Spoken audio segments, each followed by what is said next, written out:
Hi everyone, I Durga Prasad, Associate Professor, EC Department, ACEG College, and today I would like to present a topic called New Developments in Intellectual Properties. So possibly by till now, we people have heard about what do we mean by intellectual property, what are the different types of intellectual property, what are the agencies responsible, what are the treaties associated, and we try to discuss about different types of intellectual properties, namely trademarks, copyrights, patents, and trade secrets. So today in our discussion, we would like to talk about what are the developments that are happening in these different types of intellectual properties. Let's begin our discussion. So let me first start with what are the developments that have been made in the first intellectual property called as trademark. Okay, so what is a trademark? What are the different types of trademarks? We have already learned in our earlier sessions. So let me just try to give a quick glimpse. Trademark is certain like a symbol, logo, a quotation, or any other thing which is required or which is used by the companies to identify their company as well as to differentiate themselves from their competitors. So let us try to understand what are the recent changes that have been made in terms of the trademark implementation. Right. So if you have to heard about or talk about trademark, the first thing we have to discuss about is internet. Now we know about what internet and what its origin about. Let me try to make you a quick glimpse about. So internet was proposed in the year around the 1970s, and this particular internet was introduced to connect different systems across different universities by an organization called Department of Defense. And the purpose of implementing internet is they want to connect the different universities' research. And today, what happened is with the advancement of internet, there has been change in the implementation of different types of trademarks. Coming to the discussion, with the advancement of internet, how the trademarks have been implemented. So let me tell you in simple. So a new form of implementation of trademark is earlier, let me just give a quick glimpse. Here it was a traditional trademark where we are using logos and symbols. But today, the major trademark which every company is using is their domain name or website. Let me just refer to our college. So if the first symbol is indicating the logo of our college, which is called its trademark, the new era, the website or the domain name of our college is its new trademark. So what does basically this particular website consist of is, it consists of a lot of web pages. Now what does a web page consist of is, you want to know something about a college, you want to know about a company, you want to know about a particular product, you can just visit the website, you get the features of it, you know the different, what we can say, we can know about different qualities, what are the, in case if I talk about a college, what are the courses, where it is located, what are the branches, and what are the features or what are the achievements, everything can be known from its web page. So with the advancement of internet, the website and the domain name has become the new trademark. Let me just try to explain you what exactly this domain name consists of. So as I told you, in the new era, that is with advancement of internet, every company is trying to make its presence by being on internet in form of a domain name. So what does a domain name basically consist of? Generally, if you could refer any particular company website, you will have two parts. The first part indicates, which is to the rightmost corner, indicates the type of organization. For instance, here you could find it's the website ending with .com, which means the organization which we are referring here is a commercial organization. And the name of the organization is indicated in the second part, which is called as craft. So the company website is going to consist of two parts. The first one is called generic top level domain. And the second level is referred to the company's name. Okay. So generally what happens is there have been frequent disputes between the companies which own the trademark and the company which owns the domain names. Sometimes, wantedly, some of these small companies try to refer a website name which is close to the top company's trademarks. It creates a confusion between the consumers. So these kind of issues arising with the advancements of domain names. Now, who is the person or which is the organization which is responsible for the allotments of the domain names for the organizations? Let me put you a stress here, which is an important thing. The organization which is assigning the domain names for the companies is called Internet Corporation for Assigned Names and Numbers. So this is the organization which is responsible for creating the domain names for the companies.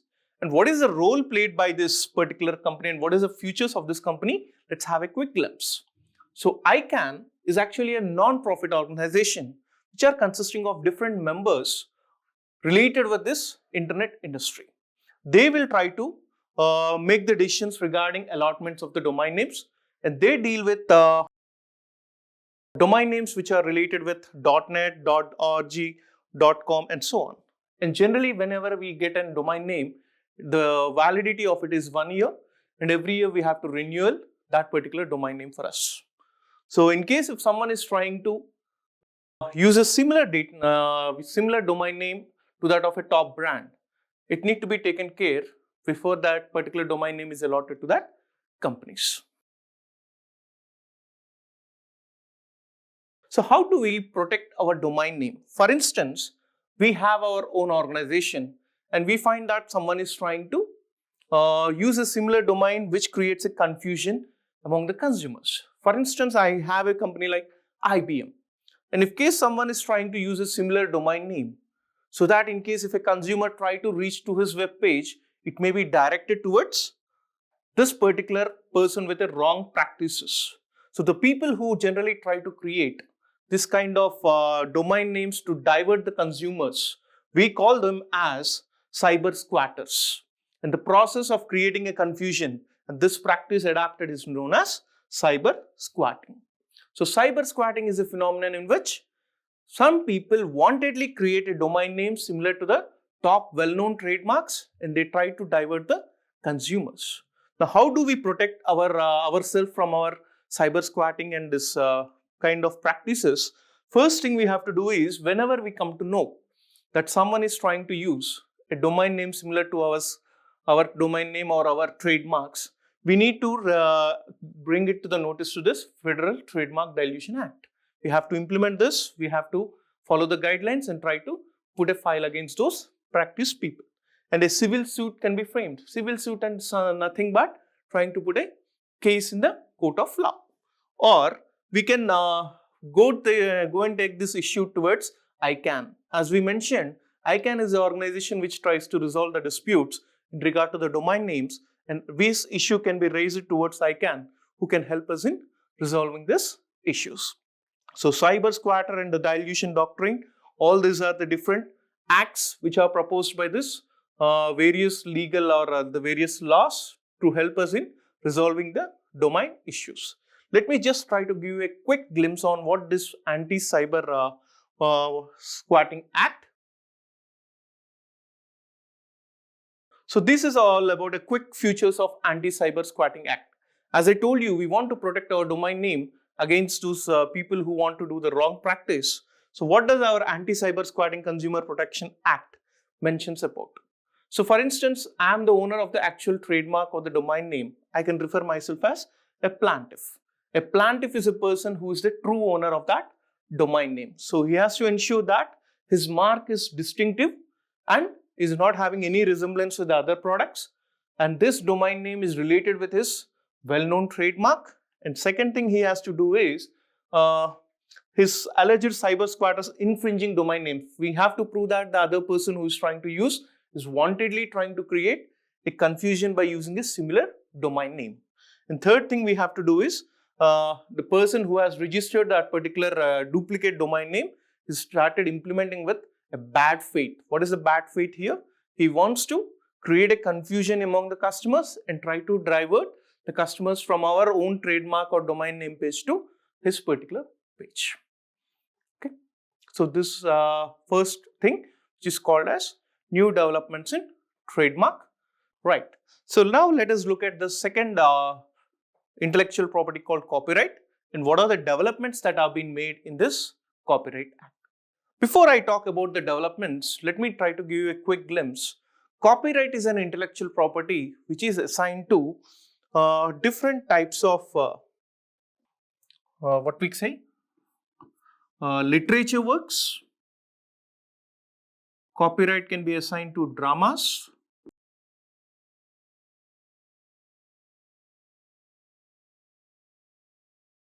and various kind of designs, artistic works,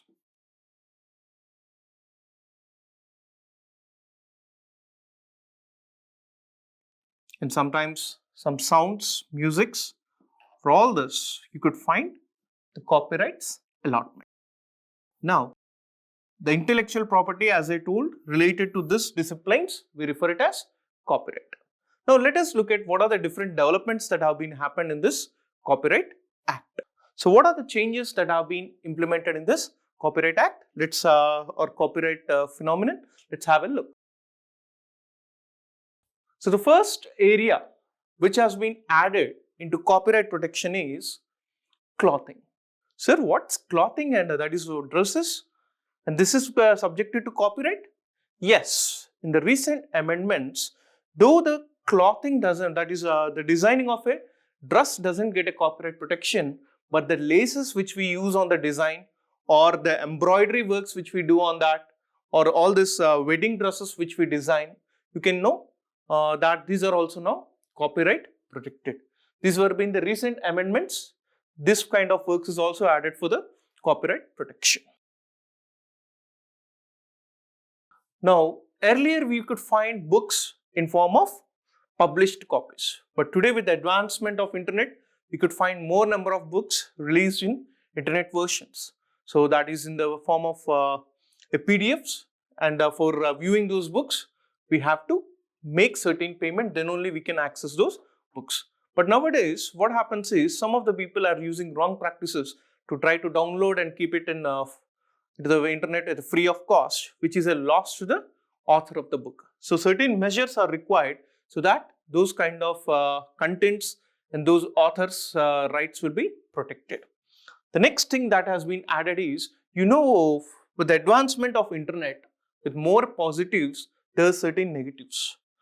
We can have a look at the various terrorists using this internet features for certain wrong activities. So there have been amendments in our acts, and we have given more powers to the agencies like FBI to restrict this access of internet by the terrorists and usage of the internet for wrong activities. So this is also an amendment which has been added in the new Copyright Acts. The next very important one, which is being implemented in the year 2000 by President of US, Mr. Clinton at that time, is instead of normal signatures, they have introduced electronic signatures in his Global and National Commerce Act. So what we know people know about what exactly electronic signatures is all about.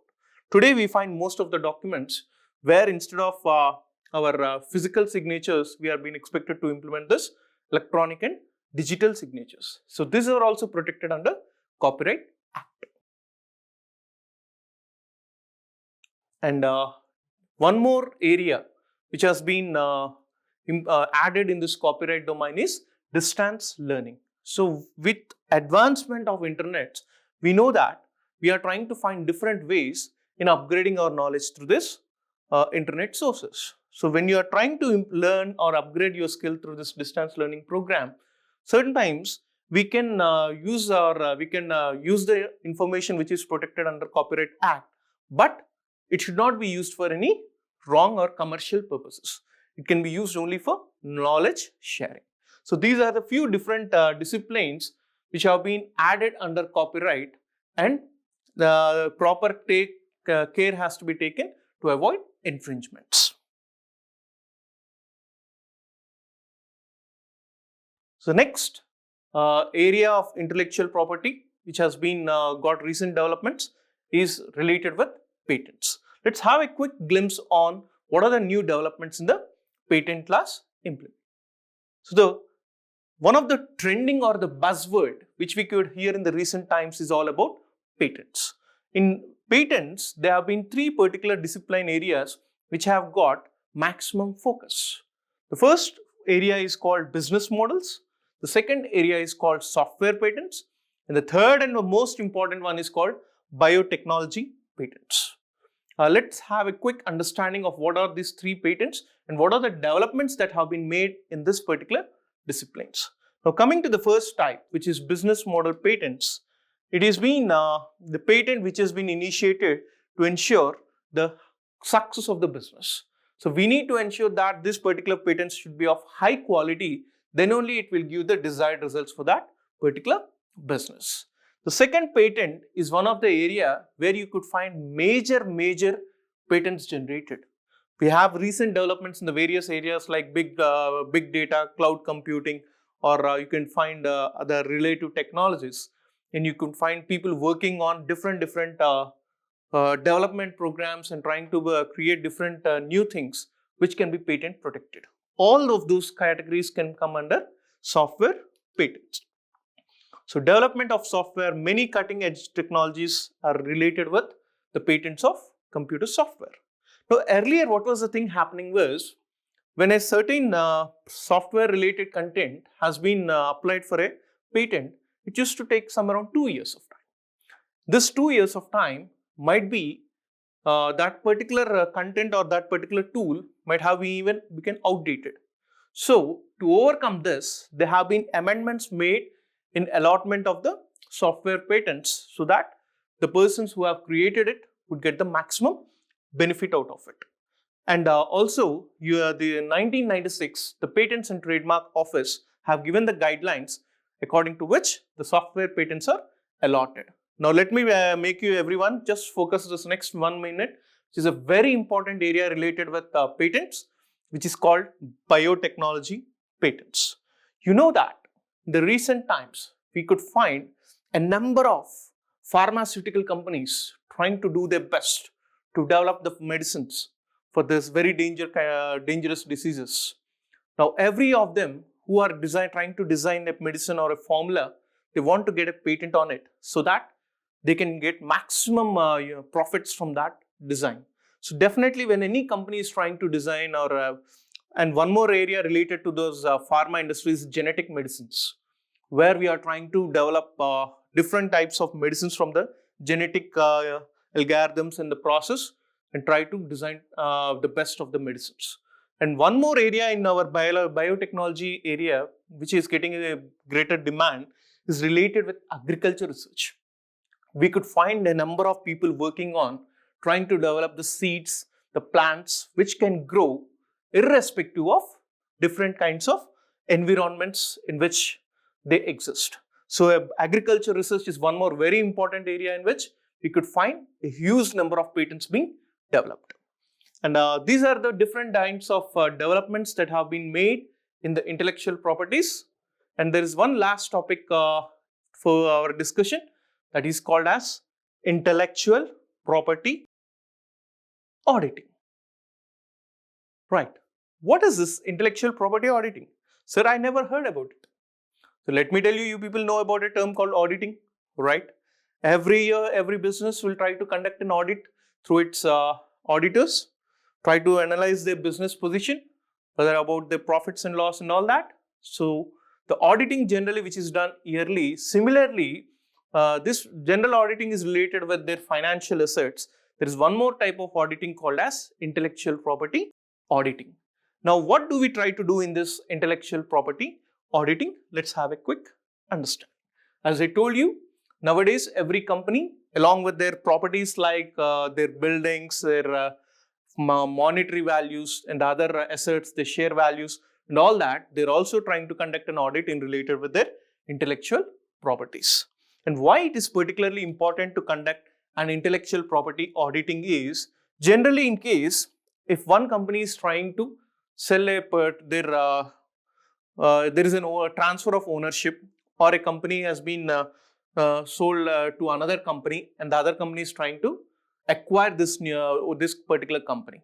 So along with their physical assets, if they can also understand what are the various intellectual properties they have, that gives them a more value to the money they are spending. So definitely intellectual property should be done, auditing should be done, and proper care has to be taken so that there will be no infringement of those intellectual properties. So how do we conduct this intellectual property auditing? Here you have two important peoples. For instance, a company called A is trying to sell the company to company B. Now company B, the managers of the company B has to sit along with the legal team of company A and company B. Then the legal team will be trying to brief about them what are the various intellectual properties this particular company A possesses and what are the advantages of having this and how they can generate revenue by using this particular intellectual properties. When a managers of company B understand what are these various intellectual properties, not only they can generate revenues from those, but also they know what are the areas for which they will not be led to infringement in the future case. So intellectual property auditing is very important and every company has to do it as a process along with the remaining auditing process. So just to make you summarize, the intellectual property ensures to further protect companies' valuable assets. For instance, we have these buildings or money or shares, whatever may be, they are in physical form. But intellectual properties are those which have been in intangible form. So we need to make an auditing of that, then only we will be able to utilize the best. So we have discussed two important topics today. What are the different developments in the intellectual property and what do we mean by intellectual property auditing? Hope you people have got a good learning from this session. Thank you.